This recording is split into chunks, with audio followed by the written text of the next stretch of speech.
Hello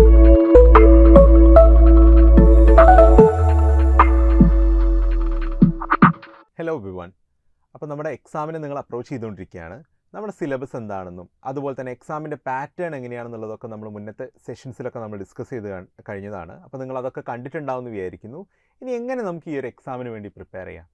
അല്ലെങ്കിൽ ഞാൻ എനിക്കിപ്പോൾ അറിയാം എന്തൊക്കെയാണ് സിലബസിലുള്ള കാര്യങ്ങളെന്നൊക്കെ അറിയാം, പക്ഷേ എങ്ങനെ പഠിക്കണം എന്നറിയില്ല, എങ്ങനെയാണ് ഈ എക്സാമിന് നമുക്ക് ഫേസ് ചെയ്യേണ്ടതെന്ന് അറിയില്ല. അപ്പോൾ അതിന് നിങ്ങളെ കുറച്ചും കൂടി ഹെൽപ്പ് ചെയ്യാൻ വേണ്ടിയിട്ടാണ് നമ്മൾ ഈ ഒരു സെഷൻ ചെയ്യുന്നത്. അപ്പോൾ എങ്ങനെയൊക്കെ നമുക്ക് സ്ട്രാറ്റജീസ് ഉണ്ടാക്കാൻ പറ്റും, അല്ലേ, നമുക്ക് എങ്ങനെയാണ് ഈ എക്സാം ക്രാക്ക് ചെയ്യാൻ വേണ്ട സ്ട്രാറ്റജീസ് പ്രിപ്പയർ ചെയ്യാൻ പറ്റുന്നത്, ഇതൊക്കെയാണ് നമ്മളിവിടെ ഡിസ്കസ് ചെയ്യാൻ പോകുന്നത്. അപ്പോൾ ഏതൊരു എക്സാമിൻ്റെയും ഏറ്റവും ആദ്യത്തെ കാര്യം എന്ന് പറയുന്നത് പാറ്റേൺ അറിയുക എന്നുള്ളതാണ്. അപ്പോൾ നമ്മൾ ഏറ്റവും ആദ്യത്തെ നമ്മുടെ ഇൻട്രൊഡക്ഷൻ സെഷനകത്ത് നമ്മൾ ഡിസ്കസ് ചെയ്തിട്ടുണ്ട് എന്തൊക്കെയാണ് എക്സാമിൻ്റെ പാറ്റേൺ ഉള്ളത്. അപ്പോൾ ഓരോ സെഷനായിട്ട് 3 സെഷൻസ് ഉണ്ട്. അപ്പോൾ ആ സെക്ഷൻസിനകത്തൊക്കെ എന്തൊക്കെ ടൈപ്പ് ഓഫ് ക്വസ്റ്റ്യൻസ് ആണ് ചോദിക്കുന്നത്, അതിൻ്റെ മാർക്ക് എങ്ങനെയൊക്കെ ആയിരിക്കും എന്നുള്ളതൊക്കെ നമ്മൾ ഡിസ്കസ് ചെയ്തതാണ്.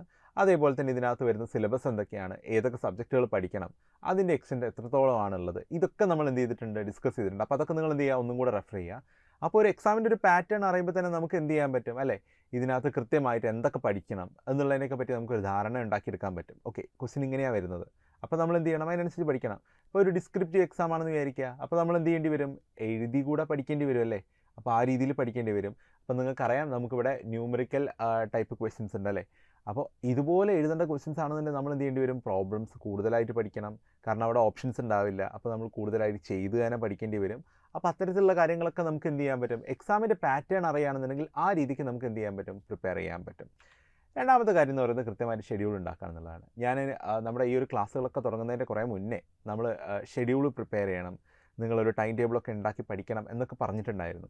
അപ്പോൾ നിങ്ങൾ എത്ര പേര് അത് ചെയ്തിട്ടുണ്ടാവുമെന്ന് അറിയില്ല. അപ്പോൾ ഇനി ഇല്ലെങ്കിൽ പോലും നിങ്ങൾ എന്ത് ചെയ്യുക, ഉള്ള സമയങ്ങൾ വെച്ചിട്ട് എന്ത് ചെയ്യുക, എപ്പോഴാണ് നമ്മുടെ എക്സാമിൻ്റെ ഡേറ്റ് നമുക്കറിയാം, നമുക്ക് പഠിക്കാനുള്ള ടോപ്പിക്സ് നമുക്കറിയാം.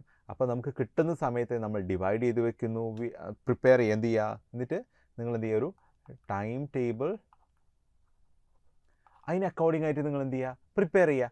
അപ്പോൾ അതനുസരിച്ച് നമുക്ക് എന്ത് ചെയ്യാൻ പറ്റും, കുറച്ചും കൂടി ഷെഡ്യൂൾഡ് ആവാൻ പറ്റും, ഓർഗനൈസ്ഡ് ആവും. ഓക്കെ, എനിക്ക് ഇത്രയും തീർക്കാനുണ്ട്, അല്ലെങ്കിൽ ഇത്രയോളം കഴിഞ്ഞു, ഇനി ഇത്രയും കൂടെ ഞാൻ ഫിനിഷ് ചെയ്യാനുണ്ട് എന്നുള്ള രീതിയൊക്കെ നമുക്ക് കിട്ടുകയും ചെയ്യും. അപ്പോൾ ഇതൊക്കെയാണ് നമുക്ക് ആദ്യം വേണ്ടത്. ഇനിയുള്ളതെന്ന് പറയുന്നത് നമ്മൾ ഫോക്കസ് ചെയ്യുന്ന സാധനങ്ങൾ എന്ന് പറയുന്നത് നല്ല റിസോഴ്സുകൾ എടുക്കുക. അപ്പോൾ നമ്മുടെ ക്ലാസ്സുകളും നമ്മുടെ നോട്ട്സും ഉണ്ട്. ഇത് കൂടാതെ നിങ്ങൾക്ക് എന്ത് ചെയ്യാം, നിങ്ങൾ മുന്നേ പഠിച്ചിട്ടുള്ള കാര്യങ്ങളൊക്കെ നിങ്ങൾക്ക് റെഫർ ചെയ്യാൻ പറ്റും.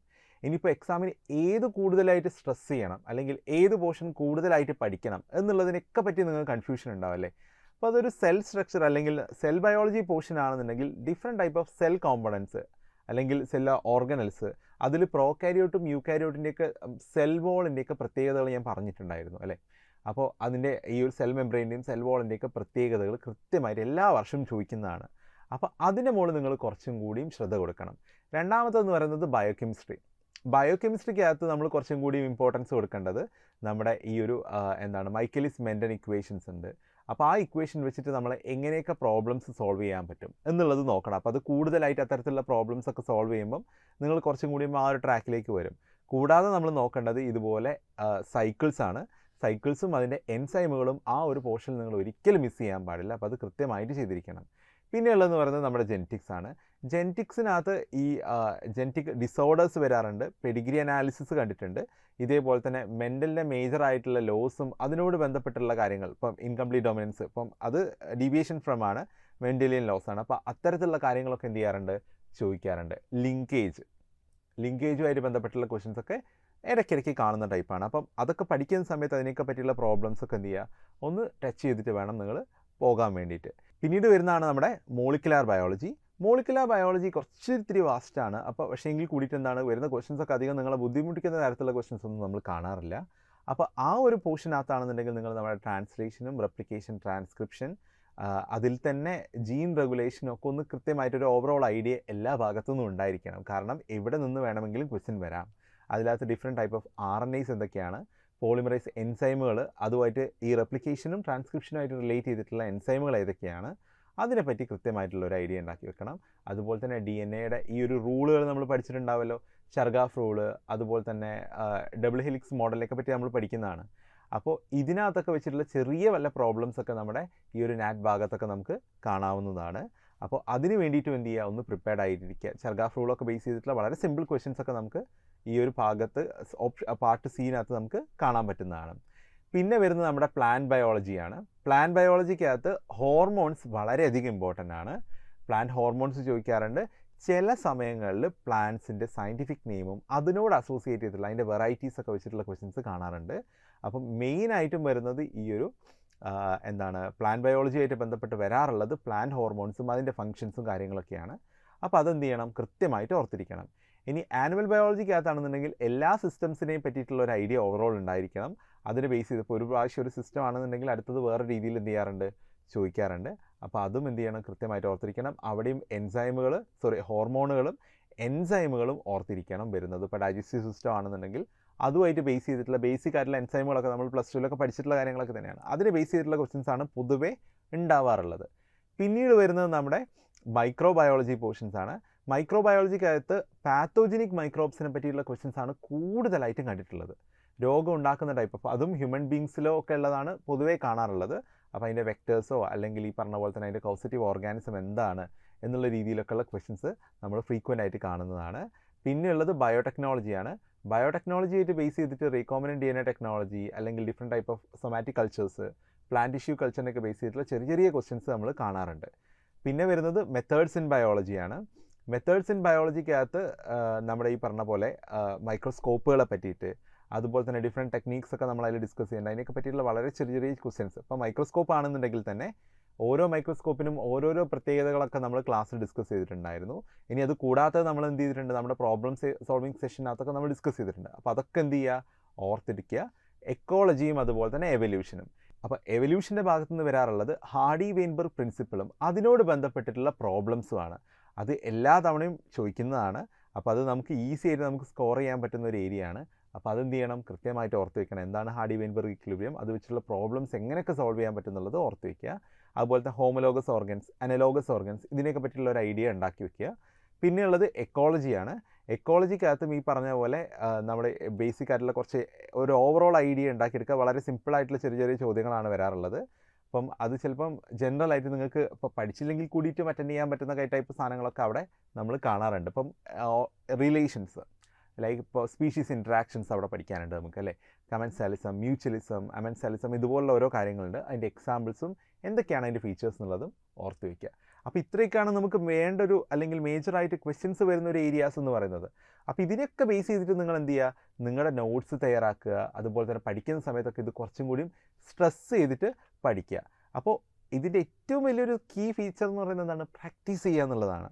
ക്വസ്റ്റ്യൻസ് എത്രത്തോളം നമ്മൾ പ്രാക്ടീസ് ചെയ്യുന്നു അത്രത്തോളം നമ്മൾ കുറച്ചും കൂടി എന്താവും, എക്സാമിന് കുറച്ചും കൂടി നമ്മളൊരു ഈ ഒരു കട്ട് ഓഫ് കടക്കാനോ അല്ലെങ്കിൽ ഇത് ക്വാളിഫൈ ചെയ്യാനൊക്കെയുള്ള സാധ്യത കുറച്ചുകൂടി കൂടുകയാണ്.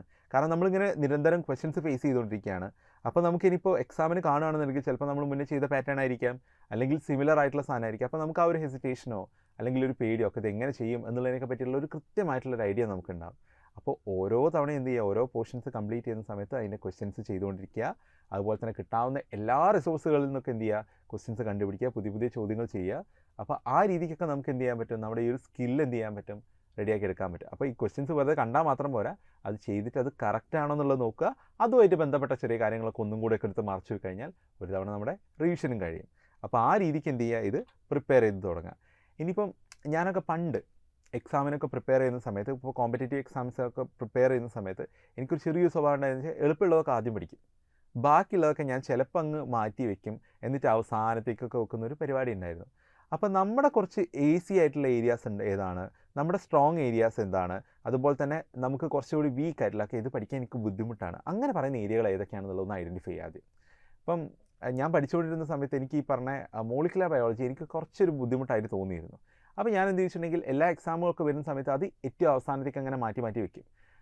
അപ്പോൾ എന്ന് വെച്ചിട്ടുണ്ടെങ്കിൽ നമ്മൾ എക്സാമിന് അറ്റൻഡ് ചെയ്യുന്ന സമയത്ത് നമുക്ക് ഭയങ്കര ബുദ്ധിമുട്ടായിരിക്കും. കാരണം ലാസ്റ്റാണ് നമ്മൾ പഠിക്കുന്നത്, നമുക്ക് എഫക്റ്റീവായിട്ട് പഠിക്കാൻ പറ്റില്ല.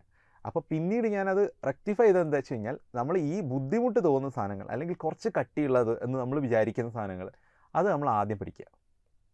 അത് നമുക്ക് ആദ്യമേ ഫിനിഷ് ചെയ്തിട്ട് നമ്മൾ ഓരോന്ന് സമയം എടുത്തിട്ട് പഠിക്കുക.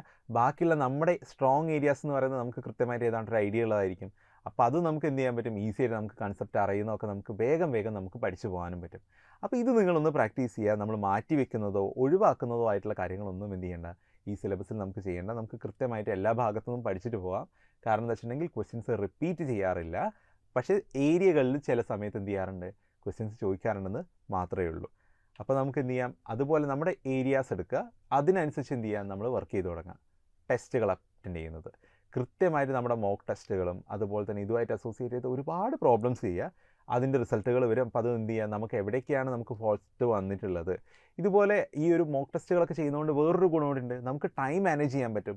ഇപ്പോൾ ഒരു ക്വസ്റ്റ്യൻ നമ്മൾ എത്ര സമയം എടുക്കണം, അല്ലെങ്കിൽ എത്ര സമയം കൊണ്ട് നമുക്ക് എക്സാം കംപ്ലീറ്റ് ചെയ്യാൻ പറ്റുന്നുണ്ടോ. അപ്പോൾ നമ്മൾ പൊതുവേ എക്സാമൊക്കെ കഴിയുമ്പോൾ പറയാതെ സമയം കിട്ടിയിട്ടില്ല, അത് പറഞ്ഞു കേൾക്കാറുണ്ടാവില്ലല്ലേ. ആ ഒരു കംപ്ലയിൻറ്റ് നമുക്ക് എന്ത് ചെയ്യാൻ പറ്റും, ഈ മോക്ക് ടെസ്റ്റുകൾ അറ്റൻഡ് ചെയ്യുന്ന വഴി നമുക്ക് എന്ത് ചെയ്യാൻ പറ്റും, കുറേയൊക്കെ റെക്ടിഫൈ ചെയ്യാൻ പറ്റും. അപ്പോൾ അത് മാക്സിമം നിങ്ങൾ എന്ത് ചെയ്യുക, യൂട്ടിലൈസ് ചെയ്യുക. ഇതുപോലെ മോക്ക് ടെസ്റ്റുകൾ അറ്റൻഡ് ചെയ്യുക. ടൈം മാനേജ്മെൻ്റ് ആണ്. അപ്പോൾ ഒരു ചോദ്യത്തിന് നമുക്ക് എത്ര സമയം കിട്ടുന്നുള്ളത് നമുക്ക് കാൽക്കുലേറ്റ് ചെയ്യാൻ പറ്റും. നമുക്കറിയാം 60 ചോദ്യങ്ങളാണുള്ളത്, 3 മണിക്കൂർ സമയം ഉണ്ടാവും, 100 മാർക്കിനുള്ളതാണ്. അപ്പോൾ അത് ഓരോ പാർട്ടിലും എത്രയൊക്കെയാണ് വരുന്നത് എന്നുള്ളത് ഞാൻ മുന്നേ ഡിസ്കസ് ചെയ്തിട്ടുണ്ട്. അത് വെച്ചിട്ട് നിങ്ങൾക്ക് എന്ത് ചെയ്യാൻ പറ്റും, 2 മാർക്കിൻ്റെയും എനിക്ക് ഏതാണ്ട് എത്ര സമയം ഇൻവെസ്റ്റ് ചെയ്യാൻ പറ്റും, 1 മാർക്കിൻ്റെയും എത്ര സമയം ഇൻവെസ്റ്റ് ചെയ്യാൻ പറ്റും എന്നുള്ളത് നമുക്ക് കാൽക്കുലേറ്റ് ചെയ്യാം. അത് കാൽക്കുലേറ്റ് ചെയ്ത് ചില സമയത്ത് ചിലപ്പം നമുക്ക് 1 മിനിറ്റ് ആണെന്ന് വിചാരിച്ചോളൂ 1 മാർക്കിൻ്റെന് വേണ്ടത്, വേറെ 2 മാർക്കിൻ്റെന് വേണ്ടത് നമുക്ക് 2 മിനിറ്റാണ്. ചിലപ്പോൾ നമുക്ക് വളരെ കൃത്യമായിട്ട് അറിയുന്നതാണെങ്കിൽ അത് സ്കിപ്പ് ചെയ്യാം. ആ സമയം കൂടെ നമുക്ക് എന്ത് ചെയ്യാം, കുറച്ചുകൂടി കോംപ്ലക്സ് ആയിട്ടുള്ള ചിലപ്പോൾ പ്രോബ്ലം സോൾവിങ് ആയിരിക്കാം, അവിടെ നമുക്ക് എന്ത് ചെയ്യാൻ പറ്റും, കുറച്ചും കൂടി നമുക്കത് ഇൻവെസ്റ്റ് ചെയ്യാൻ പറ്റും. അപ്പോൾ ആ രീതിക്ക് വേണം എന്ത് ചെയ്യാൻ, നിങ്ങൾ ഇപ്പോഴേ ടൈം മാനേജ് ചെയ്ത് പഠിക്കാൻ. അതിന് നമുക്ക് ഈ പ്രാക്ടീസ് ചെയ്യുന്നതും മോക്ക് ടെസ്റ്റ് അറ്റൻഡ് ചെയ്യുന്നതും ഒക്കെ എന്ത് ചെയ്യാൻ പറ്റും, നമ്മളെ അതിൽ ഹെൽപ്പ് ചെയ്യുകയും ചെയ്യും. പിന്നെയുള്ളതെന്ന് പറയുന്നത് എന്താണ്, നമ്മൾ വളരെ കൂളായിരിക്കുക. കാരണം എന്താ വെച്ചിട്ടുണ്ടെങ്കിൽ എന്തെങ്കിലും മാത്രമേ ഉള്ളൂ ഇതെല്ലാം. ഇപ്പോൾ എല്ലാം ഒരു ബ്രെയിൻ്റെ കളികളല്ലേ. അപ്പോൾ നമ്മൾ ഈ പഠിച്ചതൊക്കെ നമ്മുടെ മെമ്മറിയിൽ ഉണ്ടാവണം. അത് വെച്ചിട്ട് വേണം നമുക്ക് എന്ത് ചെയ്യാൻ, അവിടെ പോയിട്ട് അപ്ലൈ ചെയ്യാൻ വേണ്ടിയിട്ട്. അപ്പോൾ നമ്മൾ ആകെ ടെൻസ്ഡാണ്, വെറീഡാണ് എന്നുണ്ടെന്നുണ്ടെങ്കിൽ നമുക്ക് എന്ത് ചെയ്യാൻ പറ്റില്ല, പ്രോപ്പറായിട്ട് അത് ഡീകോഡ് ചെയ്ത് എടുക്കാൻ പറ്റില്ല. അപ്പോൾ നമ്മൾ വളരെ കോൺഫിഡൻ്റ് ആയിരിക്കുക, കാമായിരിക്കുക. അതിന് നമുക്ക് ചെറിയ ചെറിയ നുറുങ്ങ് വിദ്യകളൊക്കെ ചെയ്യാൻ പറ്റും. ലൈക്ക് ഇപ്പോൾ ഹാളിലൊക്കെ പോകുന്ന സമയത്തൊക്കെ ആണെങ്കിലും, അല്ലെങ്കിൽ കൃത്യമായിട്ട് ഉറങ്ങുക.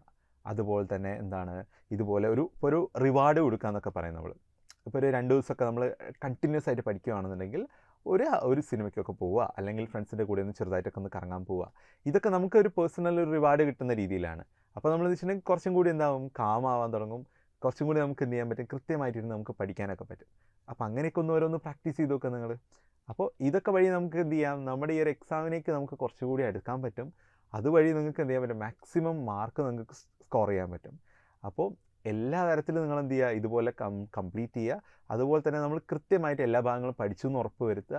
എന്നിട്ട് ധൈര്യമായിട്ട് പോയി എക്സാം അറ്റൻഡ് ചെയ്യുക. അപ്പോൾ എല്ലാവർക്കും നിങ്ങൾക്ക് ഈ ഒരു എക്സാമിന് നല്ല മാർക്ക് കിട്ടാനും അതുപോലെ തന്നെ നമ്മുടെ ടോപ്പ് ഇൻസ്റ്റിറ്റ്യൂട്ടുകളിൽ തന്നെ നിങ്ങൾക്ക് ബയോടെക്നോളജിക്ക് പഠിക്കാനും പറ്റട്ടെ എന്ന് ആശംസിക്കുന്നു. Thank you.